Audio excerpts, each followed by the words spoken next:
السلام عليكم ورحمة الله وبركاته، والصلاة والسلام على سيدنا محمد صلى الله عليه وسلم. حبايبي اخواتي في كل مكان، اهلا بيكم. انا جيهان ودي قناتي شغل يد وجيهان انصاري. هنجاوب على سؤال الحلقة اللي فاتت واللي احنا اتعودنا نقوله كل حلقة عن ديننا الاسلامي، واللي حابب كمان معلومات عامة ياريت يقول لي في التعليقات، واحنا بإذن الله نعمل اللي هتقولوا عليه. سؤال الحلقة اللي فاتت بيقول: من النبي الذي دعا قومه 1000 سنة إلا 50؟ وكان سيدنا نوح يدعو قومه 1000 سنة إلا 50 عاما، أي حوالي 950 سنة، وكان يدعوهم إلى الله ويذكرهم بيوم القيامة، فلم يؤمن به إلا عدد قليل منهم. وسؤال حلقة النهاردة بيقول: من النبي الذي حطم أصنام قومه؟ ان شاء الله الاقي تفاعل منكم، وكمان معلومات توصل لاكتر حد. يا ريت مع بعض نوصل معلوماتنا، وكمان نستفيد بفيديوهاتنا عن الكروشيه. يلا بينا مع بعض نبدا فيديو النهارده. كده خلصت السطر بتاعي وهبدا السطر الجديد. والسطر الجديد بعد غرزه الحشو دي انا بدخل في السلاسل،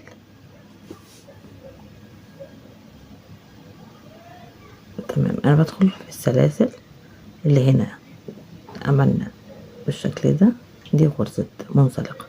وبعدين بدخل في السلاسل هنا اللي هي في 13 سلسلة دول، بدخل كده وبطلع 1 2 3، باخد الخيط وبدخل اعمل عمود بلفة بس على 3 مرات بالشكل ده. هعمل كام عمود؟ هعمل 15 عمود بلفة، تمام كده. 3 كده، 4 5 كده، 6 كده، 7 كده، 8 كده، 9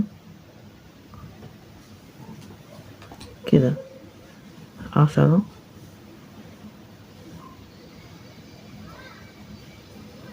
11 12 13 14 15. وبدخل على السلاسل اللي وراها برضو 13 دول، بدخل اعمل 15 عمود بلفة.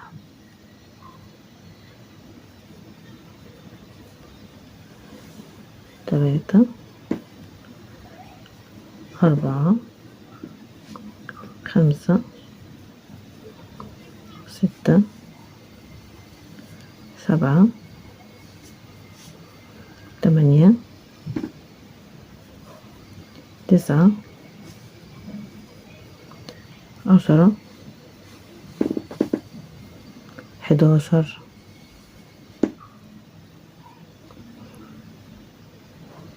12 13 14 15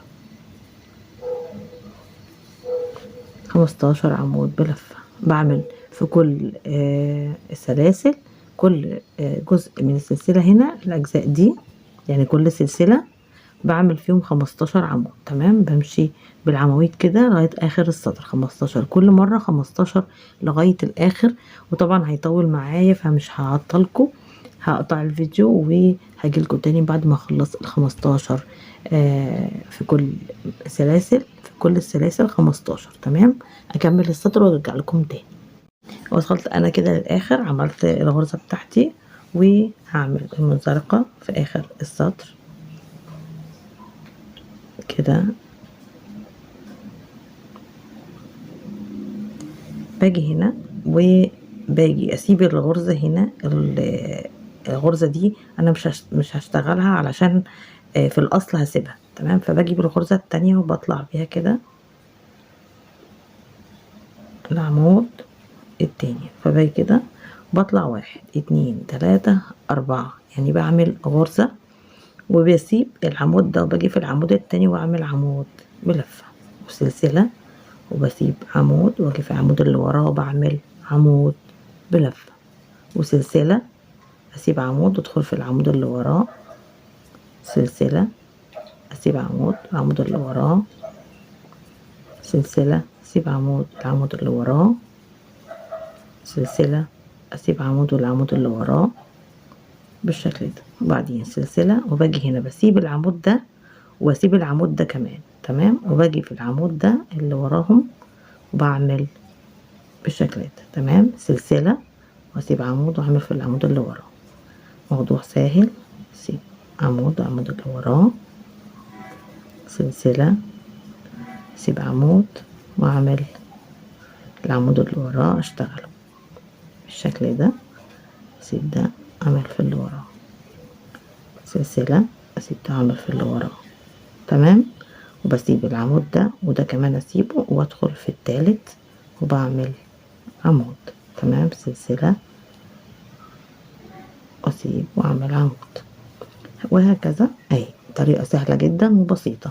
انا عملت لكم 2 عشان تبقوا مركزين معايا في الشغل اللي انا بشتغله بعمله ازاي عشان الغرزة تتحفظ معاكم.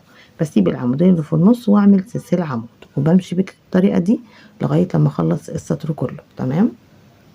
وصلنا هنا لاخر السطر وبنمشي وبنقفل السطر بتاعنا وبنطلع بنفس الطريقة دي سطرين تاني، تمام. بدخل 1 2 3 ومنزلقة، تمام، وبطلع 1 2 3 4 باخد الخيط وبطلع فوق كل عمود بعمل عمود بلفة، تمام، سلسلة عمود بلفة، سلسلة عمود بلفة بنفس الطريقة دي طول الايه السطر. ومش بعمل صف واحد، لا بعمل صف تاني غير الصف دوت، يعني بعمل 3 صفوف بنفس الطريقة دي، تمام.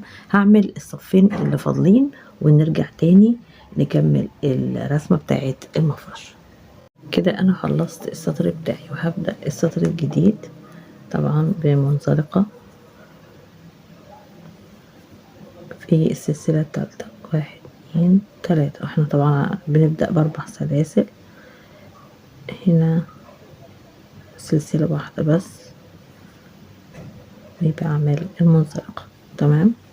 بطلع هنا 1 2 3 ونخلي بالنا انا بعمل كده في الغرزة السلسلة دي بعمل عمود بلفة، تمام، بعدين فوق العمود ده بعمل عمود بلفة، بعدين بطلع 1 2 3 4 5 وبسيب العمود ده وادخل في العمود التاني واعمل غرزة حشو، بطلع 5 1 2 3 4 5 بسيب العمود ده وادخل في العمود اللي وراه وبعمل عمود بلفة، وفي النص هنا بعمل عمود بلفة تاني والعمود ده بعمل عليه عمود بلفة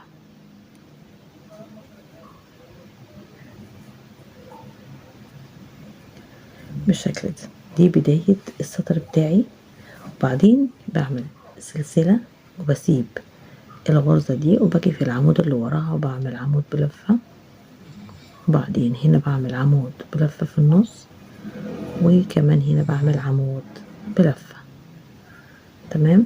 بعدين 1 2 3 4 5 وباجي على الغرزة اللي هي بسيب عمود في النص وباجي بالعمود التاني وبعمل غرزة حشو، وبعدين 5 3 4 5 بسيب عمود واجي في العمود ده واعمل الغرزة بتاعتي، تمام. 3 عمود بالشكل ده،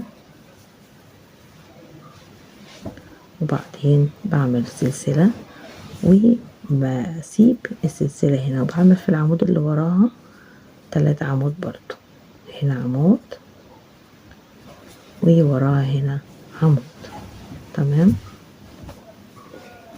ادي بكمل انا رسمتي لغاية الاخر بالشكل ده وارجع لكم تاني.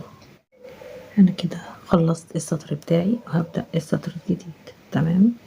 في هنا سلسلة وهاجي اعمل منزلقة في السطر في السلسلة الثالثة من الغرزة. تمام، من العمود الاولاني بطلع هنا 1 2 3 وبمشي على العواميد بتاعتي وبعمل 3 عمود زي ما انا. تمام، بعدين 3 سلسلة باجي هنا بعمل غرزة حشو. تمام، بعدين 1 2 3 بعمل غرزة حشو 1 2 3 وباجي هنا اهي الخطوة بتاعتي. عفوا، بطلع فوق ال3 عواميد دي بعمل 3 عمود 2 3 وبعدين هنا عملت سلسلة، هنا بعمل سلسلتين وبدخل هنا وبعمل ال3 عمود التانيين. تمام، بدخل بعمل العمود على 3 على 3 كده بالشكل ده، عمود بلفة بس على 3 مرات علشان يبقى شوية باين وشوية متماسك. تمام، بطلع هنا 1 2 3 وبعمل هنا غرزة حشو في السلاسل ال5 1 2 3 حشو الناحية التانية 1 2 3 بعمل العواميد بتاعتي مفيهاش اي صعوبة الغرزة. تمام، 3 عمود و2 سلسلة و3 عمود.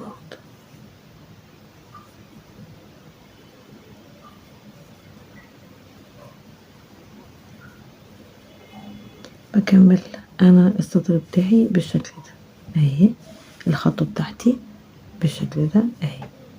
هكملها واخلص خالص وهنشوف مع بعض السطر عامل ازاي في الاخر. كده خلصت السطر بتاعي وهقفل السطر دوت ب2 سلسلة وهعمل منزلقة هنا في السلسلة الثالثة وبطلع السطر الجديد ب3 وبعمل العواميد بتاعتي بالشكل ده. تمام، 3 عمود بلفة وباجي هنا بعمل 5 سلاسل 2 3 4 5 وباجي في النص هنا في الغرزة اللي في النص وبعمل غرزة حشو في الجزء ده اهي.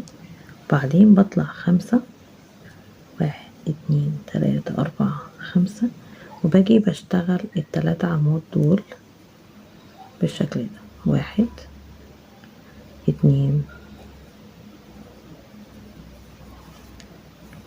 3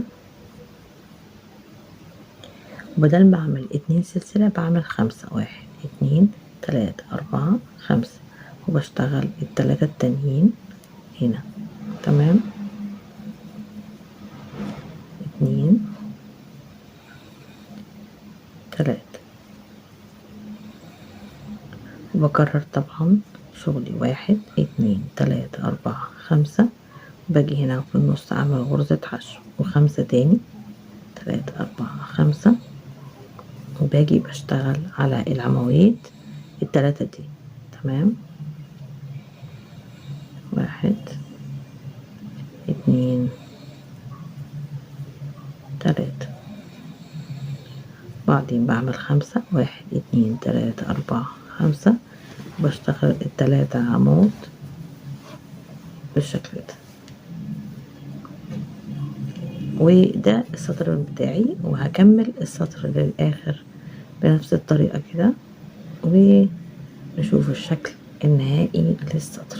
تمام، ادي الخطوة بتاعتي من اول هنا، هي دي الجزء ده بتاع الشغل بتاعي. بطلع العواميد و5 حشو و5 3 عواميد 5 3 عواميد وهكذا لغاية لما اخلص الدور كله. انا كده خلصت السطر بتاعي. تمام، هدخل في السطر الجديد بمنزلقة في السطر بتاعنا وبنقفل السطر ده كده. وبعدين بطلع 1 2 3 باخد الخيط وبدخل في نفس العواميد وبكمل العمود بعمله 3 عمود بلفة. تمام، بعدين بطلع 2 سلسلة واجي هنا بعمل غرزة حشو واتنين سلسلة غرزة حشو الناحية التانية، بعدين 2 سلسلة اهو، وبعمل نفس الغرزة اللي هي 3 عمود بلفة هنا، بعمل 1 2 3 عمود، وبعدين باخد 2 سلسلة وباجي في النص هنا بعمل 1 2، وفي الغرزة التالتة هنا بعمل عمود بلفة 3 سلاسل في نفس المكان هنا عمود بلفة دي، بعدين 2 سلسلة وباجي اشتغل ال3 عمود دول. تمام، دي الخطوة بتاعتي بتاعت السطر النهاردة. تمام، عملت 3 عمود، بعدين 2 سلسلة غرزة حشو 2 عمود 2 سلسلة كده غرزة حشو 2 سلسلة، وبعمل 3 عمود بشتغلهم 2 3، بعدين 2 سلسلة بدخل 1 2 في الغرزة التالتة هنا بعمل عمود 3 سلاسل وعمود في نفس المكان اللي هي في السلسلة. تمام، بعدين 2 سلسلة وبكمل الغرز بتاعتي 1 2 3. ادي الغرز بتاعتي، ادي الخطوة بتاعت السطر النهاردة. يعني السطر اللي عملته دلوقتي عملتها وبدايتها اهي عملت وحدتين منها عشان تشوفوها. هكمل انا الوحدات وارجع لكم تاني مكمل السطر كله.